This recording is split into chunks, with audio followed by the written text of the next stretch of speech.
Good morning. આપણે 9th ની અંદર બેટા સાયન્સમાં ધ્વનિ પાઠની અંદર પીચ વિશે થોડી ચર્ચા કરી હતી આગળના વિડીયોની અંદર. આજે થોડી પીચ વિશે વધારે માહિતી જોઈએ કે આપણે જોયું પીચ એટલે શું. તો પીચ એક એ અનુભવ છે, સાંભળવાની સંવેદના, કે ભાઈ કોઈ પણ અવાજનું અથવા કોઈ પણ ધ્વનિનું આપણું મસ્તિષ્ક કેવું અર્થઘટન કરે છે. ઓકે,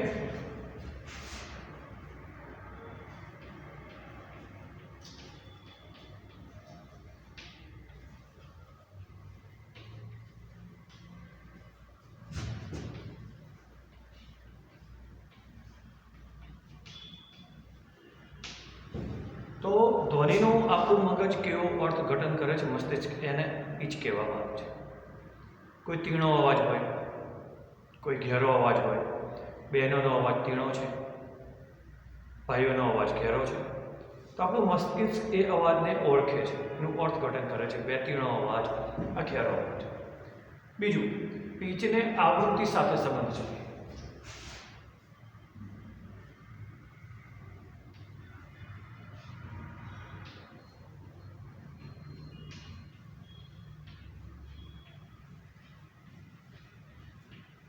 પરંતુ પીચ અને આવૃત્તિ એક નથી. પીચ એ અવાજનું અર્થઘટન છે, જ્યારે આવૃત્તિ એટલે 1 સેકન્ડમાં થતા કંપનોની સંખ્યા છે. એટલે બંને ભિન્ન છે. પીચનું કોઈ વૈજ્ઞાનિક અર્થઘટન નથી, કે એની કોઈ ચોક્કસ વ્યાખ્યા નથી વૈજ્ઞાનિક રીતે, કે કોઈ રાશિ નથી. બરાબર છે? એ અનુભવ છે અવાજનો, સાંભળવાનો, કેવું અર્થઘટન કરે છે. અને પેલી 1 સેકન્ડમાં થતા કંપનો કે દોલનોની સંખ્યા છે, અથવા તરંગોની સંખ્યા છે. સ્ત્રીઓનો અવાજ તીણો હોય, કારણ કે એની પીચ વધારે, કારણ કે એની આવૃત્તિ વધારે. કંપન વધારે, આવૃત્તિ વધારે, આવૃત્તિ વધારે, પીચ વધારે, પીચ વધારે, તો અવાજ તીણો. તીણા અવાજને અને ઘેરા અવાજને એના આવૃત્તિ સાથે સંબંધ છે. બહેનોનો અવાજ કેમ? કંપન વધારે, કોઈ પણ કણોનું કંપન વધારે, તો કંપન વધારે તો આવૃત્તિ વધારે, આવૃત્તિ વધારે તો પીચ વધારે, અને પીચ વધારે તો અવાજ ધ્વનિ શું આવે? તીણો. જેમ કે બહેનો,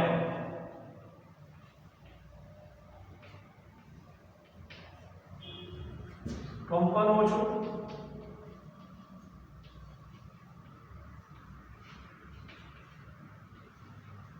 આવૃત્તિ ઓછી,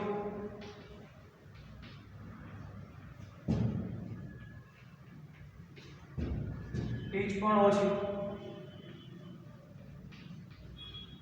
પીચ ઓછી તો અવાજ જાડો અથવા ઘેરો, જે પુરુષોમાં જોવા મળે. આમ પીચને આવૃત્તિ વધારે છે કે ઓછી એની ઉપર આધારિત છે, અને પીચનો આધાર ઉપર અવાજ તીણો કે ઘેરો આવતો છે. બરાબર બેટા? સારું. હવે જોઈએ પ્રબળતા. તો પ્રબળતા શું છે? કે ભાઈ ઘણીવાર આપણને કોઈ અવાજ મૃદુ, કોમળ આવે, જેમ કે વીણાનો, વાંસળીનો અવાજ બહુ જ મૃદુ અને શાંત આવતો હોય, જ્યારે અમુક અવાજ બહુ જ પ્રબળ હોય, જેમ કે નગારાનો અવાજ, ઢોલકનો અવાજ, આ બહુ જ મોટા મોટા પ્રબળ અવાજ હોય. તો આ અમુક અવાજ મૃદુ હોય, અમુક અવાજ વધારે પ્રબળ હોય. પ્રબળને શું કહેવાય આપણે ગુજરાતીમાં? તમે પેલો મૃદુ કહો, પેલો એટલે કોમળ, અને પેલો જરા સખત, ભયંકર, વધારે પડતો અવાજ આવે. ઓકે, તો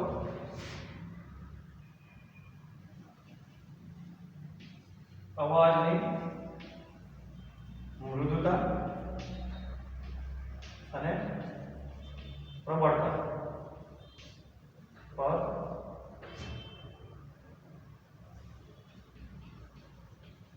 ઓળખાય છે. જેમ પીચને આવૃત્તિ સાથે સંબંધ છે, એમ પ્રબળતાને કંપ વિસ્તાર સાથે સંબંધ છે.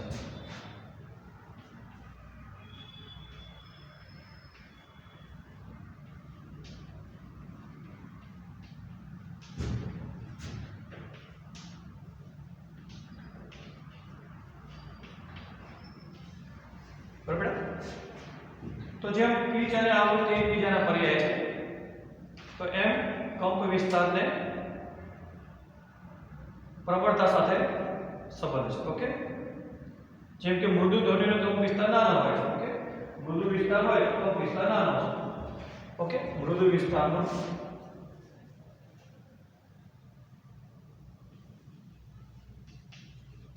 મૃદુ અવાજનો કંપ વિસ્તાર નાનો છે,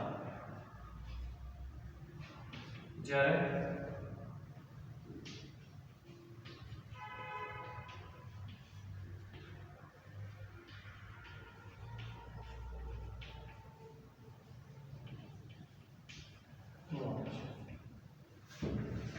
બરાબર છે. તો પ્રબળતા અને કંપ વિસ્તાર, જો કંપ વિસ્તાર નાનો તો અવાજ મૃદુ, કંપ વિસ્તાર મોટો તો અવાજ પ્રબળ, એટલે વધારે ભયંકર. જેમ કે નગારાનો ઢોલ વાગતો હોય, નગારા કે ઢોલ વાગતો હોય તો એનો કંપ વિસ્તાર મોટો હોય, તેથી અવાજ વધારે પ્રબળ આપણે.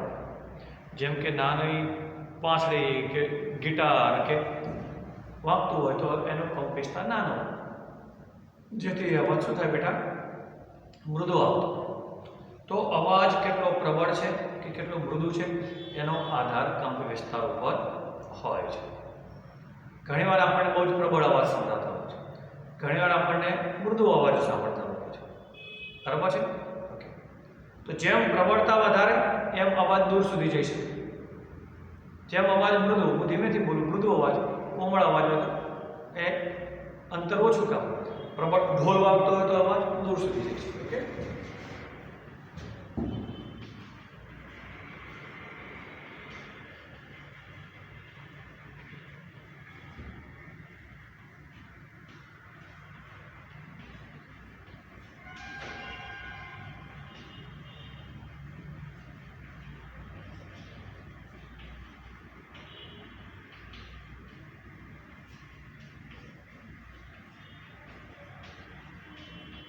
તો આમ ધ્વનિની પ્રબળતા અને પીચ એના વિશે આપણે માહિતી જોઈ. હવે આપણે ધ્વનિની તીવ્રતા.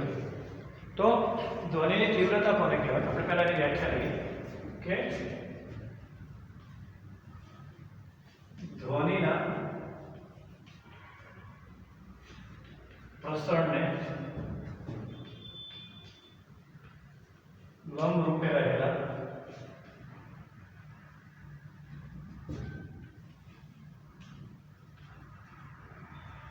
એકમ ક્ષેત્રફળમાંથી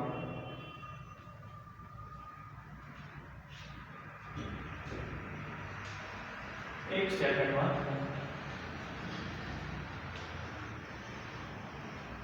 પસાર થતી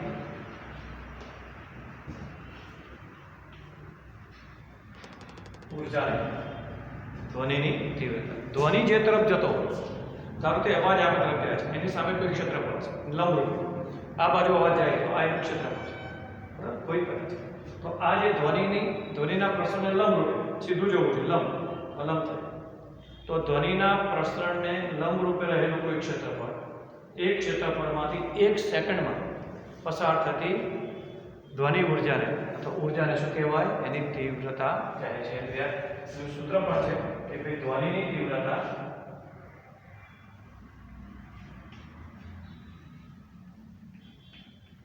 બરાબર. તો ધ્વનિ આપણે ઉર્જા, ક્ષેત્રફળ અને સમય ત્રણ વસ્તુ છે, બરાબર છે?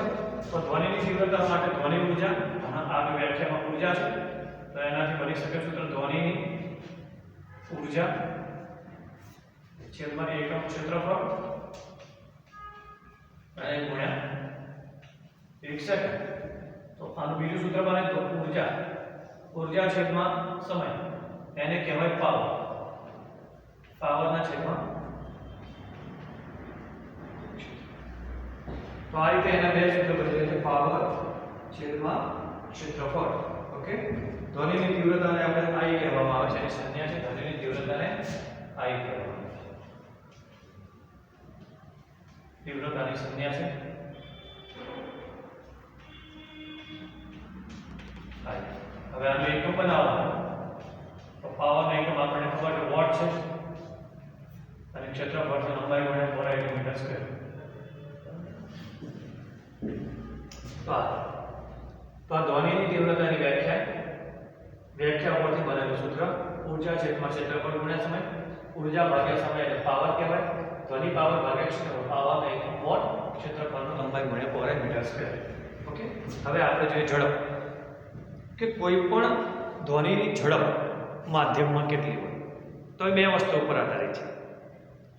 માધ્યમ કેવું છે, માધ્યમની જાડાઈ, માધ્યમની સ્થિતિસ્થાપક એટલે માધ્યમની જાડાઈ ઉપર અને તાપમાન ઉપર. ઓકે, માધ્યમ ઉપર આધારિત છે.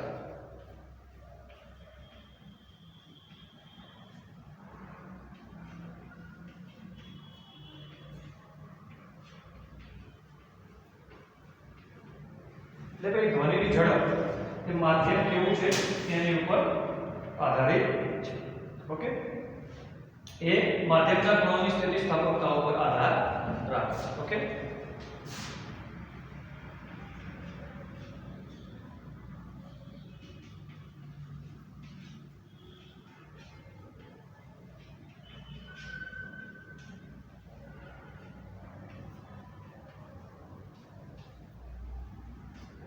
જેમ કે ઘન માધ્યમની ઝડપ વધારે હોય, પ્રવાહીમાં એનાથી ઓછી હોય અને હવામાં સારી.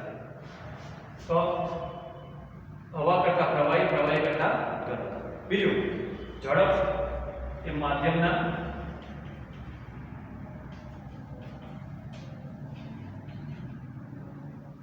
તાપમાન પર પણ આધારિત છે.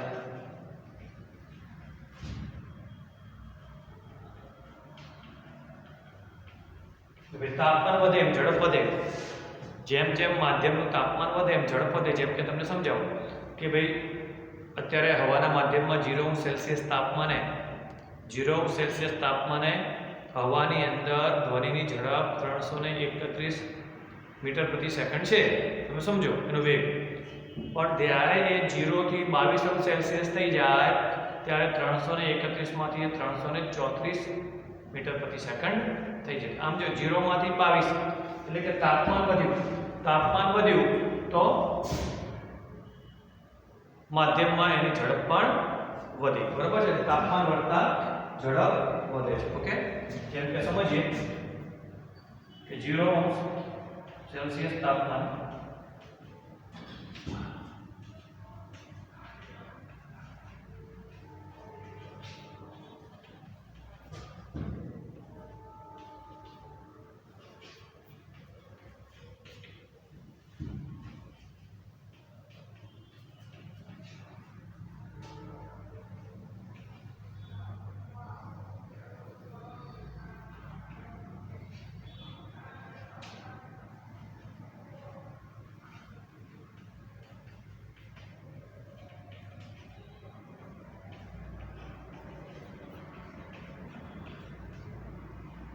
બરાબર. તો આમ તાપમાન વધે એમ માધ્યમમાં ધ્વનિની ઝડપ પણ વધે છે. તો આટલું જોઈ લો, પછી શાંતિથી પછી હું આ કાઢીને મારે આજે લેવા છે તો આપણે એકાદ બીજો પણ લઈ લઈએ. ઓકે બેટા,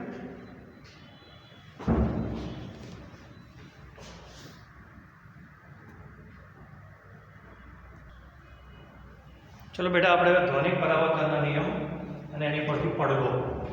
ઓકે,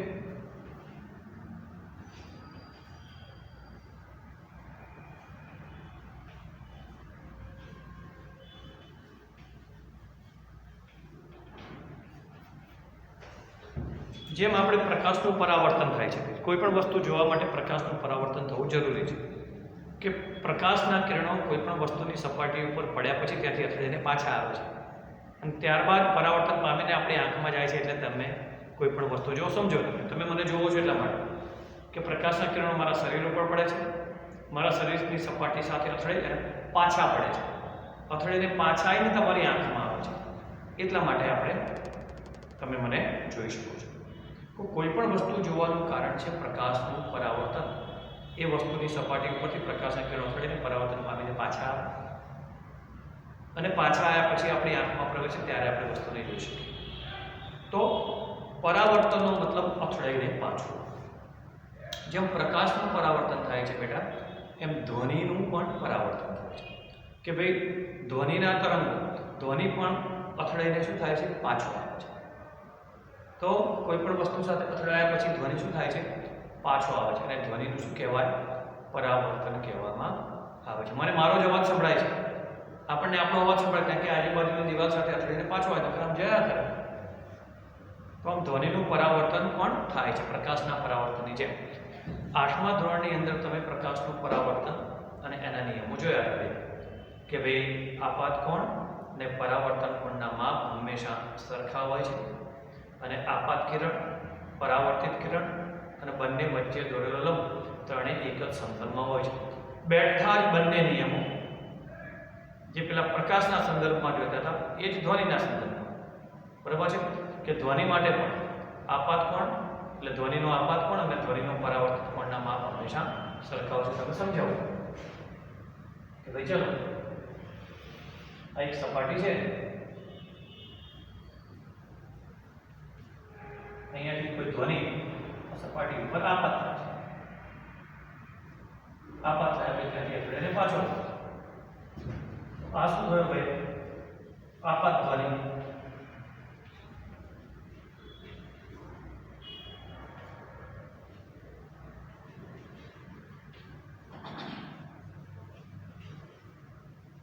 આ થયો પરાવર્તિત ધ્વનિ.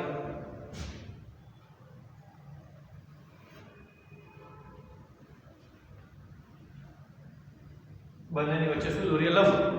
અહીંયા બને આપાત કોણ, આ બને પરાવર્તિત કોણ.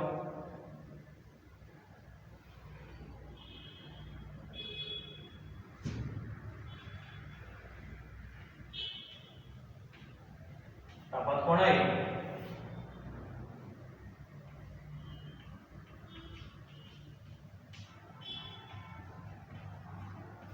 પરાવર્તિત કોણ આ.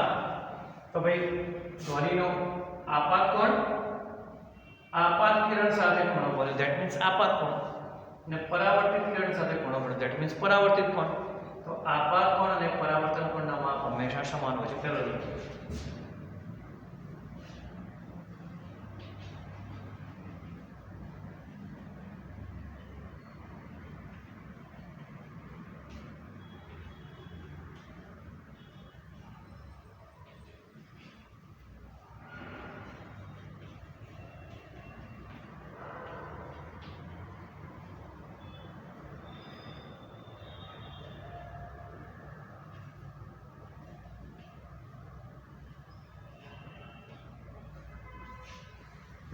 આપાત કોણ જેટલો હતો એ 20 નો હોય તો પરાવર્તિત 20 નો, આ 40 નો તો આ પણ 40 નો, આ 80 નો તો આ પણ 80. બીજો નિયમ કે ધ્વનિનું આપાત ધ્વનિ, પરાવર્તિત ધ્વનિ અને લંબ ત્રણેય હંમેશા એક જ સમતલમાં આવેલા હોય છે.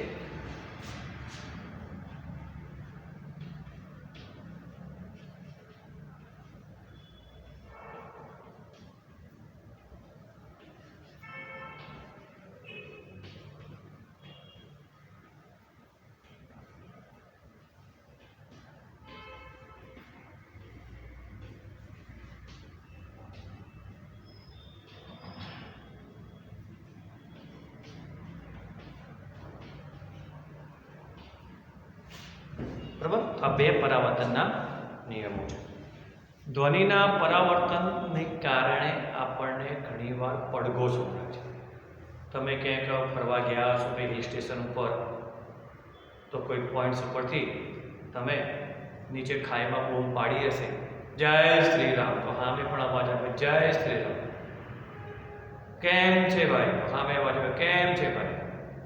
તમે જેવો અવાજ, એવું નથી કે તમે પર્વત ઉપરથી કે ખીણમાં કોઈ મોટો હોલ હોય હે ને ભાઈ, તો એ મોટો હોલ હોય, હોલમાં પણ તમે અવાજ બૂમ પાડો છો તો ઘણીવાર અવાજ પાછો આવે છે, આ પડઘો પડે છે.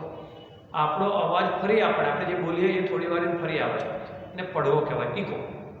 કેમ આવું થાય છે? તો ધ્વનિના પરાવર્તનના કારણે કે ભાઈ ધ્વનિ અથડાઈને પાછો આવે આપણે ફરી સંભળાય, પડઘો પડે છે. ઓકે, જેને આપણે પડઘો કહીએ છીએ.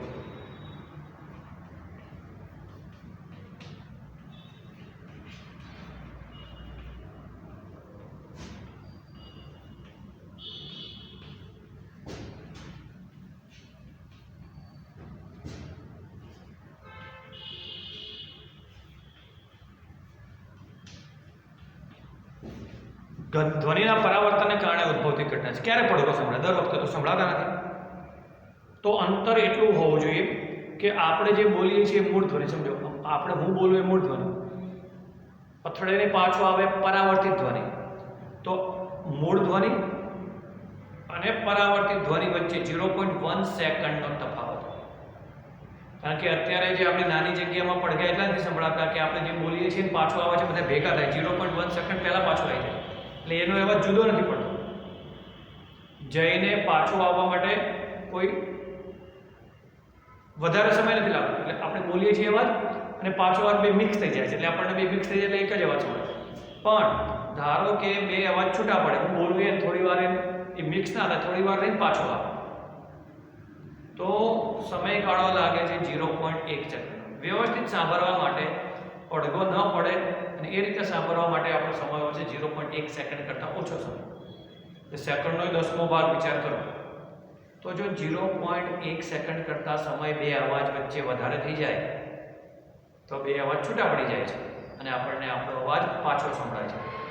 ઓકે, અને એ કેટલા અંતરે સંભળાય? ત્યારે આ 0.1 સેકન્ડ કરતાં વધારે સમય લાગે. કેટલા અંતરેથી પાછો આવે? તો 17.2 મીટર અંતર હોય.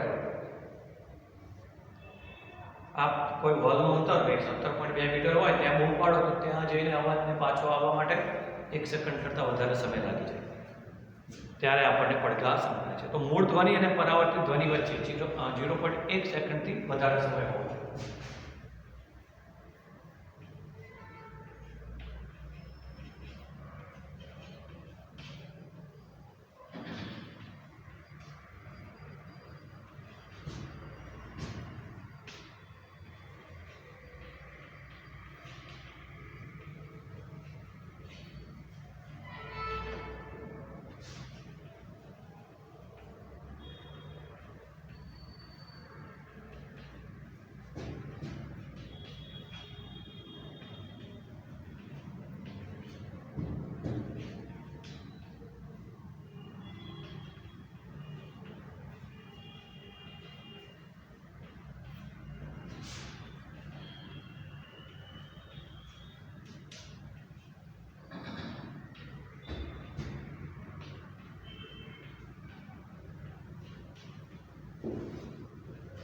ત્યારે બંને અવાજ છૂટા પડી જાય છે, અલગ થઈ જાય છે અને બંને અલગ અલગ અવાજ આવે છે, જેથી આપણને પડઘો સંભળાય છે. આમ મૂળ ધ્વનિ અને પરાવર્તિત ધ્વનિ વચ્ચે જો 0.1 કરતાં વધારે સેકન્ડ હોય પાછા આવવાની, તો આપણને પડઘો સંભળાય. અંતર કેટલું હોવું જોઈએ?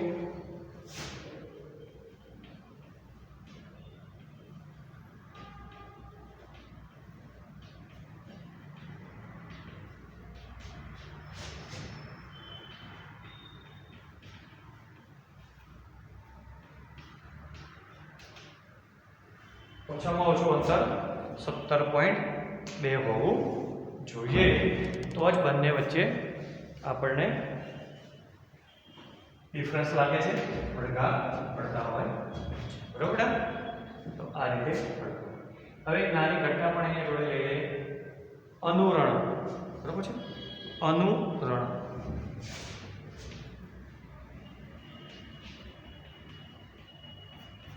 કોઈ પણ અવાજ આપણને વારંવાર સંભળાવો. ઘણીવાર આપણને એવું બને કોઈ મોટા હોલની અંદર શ્રોતા કોઈ વક્તા કંઈક બોલતો હોય અને એનો અવાજ પેલો આગળનો પૂરો ના થયો હોય, બીજું વાક્ય બોલે ત્યાં સુધી પેલો અવાજ વારંવાર આપણે હાય હાય હાય હાય હેલ્પ હેલ્પ સંભળાતો રહેતો હોય છે. તો એકનો એક અવાજ વારંવાર સંભળાવો, જેથી આપણને વક્તા શું બોલે છે સ્પષ્ટ ખબર નથી પડતી. ધારો કે હું કંઈ બોલતો હોય અને હું બીજું વાક્ય બોલું ત્યાં સુધી પણ હજુ પહેલા અવાજનું પુનરાવર્તન ચાલુ ને ચાલુ હોય. એકનો અવાજ હું કોઈ પણ વાક્ય બોલું છું અને એ પછીનું બીજું વાક્ય બોલું તો પહેલા વાક્યની જે અવાજ છે, પહેલા વાક્યનો જે ધ્વનિ છે એ વારંવાર, એટલે હું પાછળનું બોલું એ અને આગળના વાક્યનો અવાજ પણ સંભળાતો હોય, એટલે બે અવાજ શું થઈ જાય ભેગા, એટલે વક્તા શું બોલે છે આપણને ખબર ના પડે. તો અવાજનું વારંવાર શું થતું હોય? પુનરાવર્તન થતું હોય, એને અનુરણન કહેવાય. ધ્વનિનું વારંવાર થતું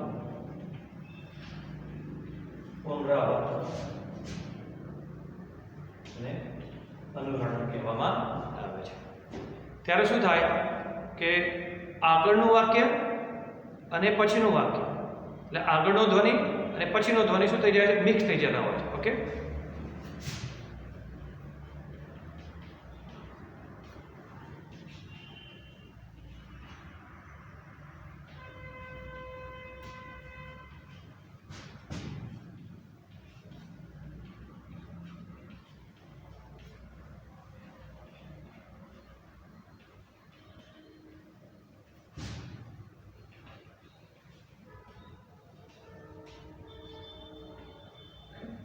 અને ગુણક પરાવર્તન કહેવાય.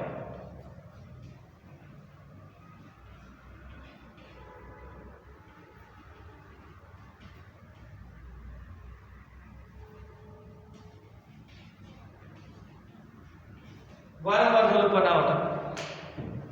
આપણે બેઠા હોય, વક્તા બોલતો હોય, એની ભીત સાથે અથડાય કે છઠની દિવાલ સાથે અથડાય, જાય પાછો આવે, જાય પાછો. ઘણી બધી જગ્યાએથી અવાજ અથડાય શું થાય? બહુ જ નાની જગ્યા હોય તો વારંવાર અવાજ અથડાઈને શું થાય? પાછો આવતો હોય, ગયો પાછો ગયો, અહીંયા ગયો, નીચે અથડાયો, આમ ગયો, બધી બાજુ દિશામાં અવાજ અથડાઈને શું થાય? પાછો આવ્યો. ગુણક એટલે વારંવાર થતું પરાવર્તન. વારંવાર પરાવર્તન થાય ધ્વનિનું એટલે આપણને વારંવાર એના અવાજો સંભળાયા કરે, એટલે અવાજ બધા મિશ્રિત થઈ જતા હોય છે, એટલે આપણે વક્તા શું બોલે છે સ્પષ્ટ સાંભળી શકતા નથી. આમ એકનો એક અવાજ વારંવાર સંભળાવો, વારંવાર સંભળાવવા માટે અને વારંવાર પરાવર્તન થવું પડે, અને વારંવાર જે પરાવર્તન પામે છે એને ગુણક પરાવર્તન કહીએ છીએ. આમ કોઈ પણ અવાજનું વારંવાર એટલે કે ગુણક પરાવર્તન થવાને કારણે આપણે અનુરણન સમજાય છે. આ ગુણક પરાવર્તનના ઉપયોગો પણ છે બેટા. તો એ આપણે ઉપયોગો થોડી વધારે માહિતી, ઉપયોગો અને પછી 3 પ્રકારના જે ધ્વનિ છે, શ્રાવ્ય, અવશ્રાવ્ય અને પરાશ્રાવ્ય, એની વાત આપણે હવે પછીના વિડીયોમાં કરીશું. એટલે ત્યાં સુધી આટલું તમે જોયું.